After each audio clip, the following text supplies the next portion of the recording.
دانشجویان عزیز، چند روز است که رسانه‌های کشور به خصوص رسانه‌های دولتی از شما قهرمان می‌تراشند و سبب این قهرمان تراشی تظاهراتی است شما در دانشگاه‌ها و نزد خانه مخالفین انجام می‌دهید. می‌فهمیم که مجبورتان کرده‌اند و شما هرگز به اختیار خود به این کار ننگین دست نمی‌زدید، ولی باید بدانید که این حوادث روح شما را تمام عمر تعقیب خواهند کرد و شما هرگز آن را به خود نخواهید بخشید. صفت یک انسان مسلمان و خودشناس این است که اگر کاری ننگاور انجام داد، مجبوری بود آن یا اختیاری، هیچگاه آن را فراموش نمی کند و طول عمرش غصه‌اش را می خورد.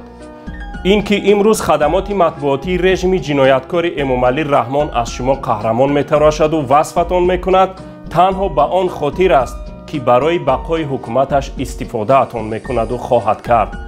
ولی کمترین صدای حق شما، کمترین اعتراضتان به جنایت این رژیم شما را در یک دقیقه به دشمن ملت تبدیل خواهد داد، چون نزد این رژیم قدر هر انسان به حد خدمت است که برای بقای رژیم انجام می دهد. سبب استفاده شدن شما از طرف رژیم این است که شما دانشجویان عزیز سرجم نیستید.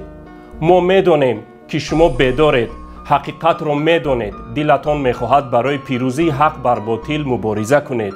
ولی تهدیدهای رژیم شما را از راه باز می دارد و یگانه راه رسیدن به آزادی و پیروزی عدالت بر ظلم سرجمعی ملت به خصوص دانشجویان است. سرجم شوید و صدای خود را برای آزادی واقعی بلند کنید تا نام شما چون آزادی خواهان و آزاد کنندگان ملت مظلوم ثبت تاریخ شود، نه چون خدمتگار رژیم جنایتکار.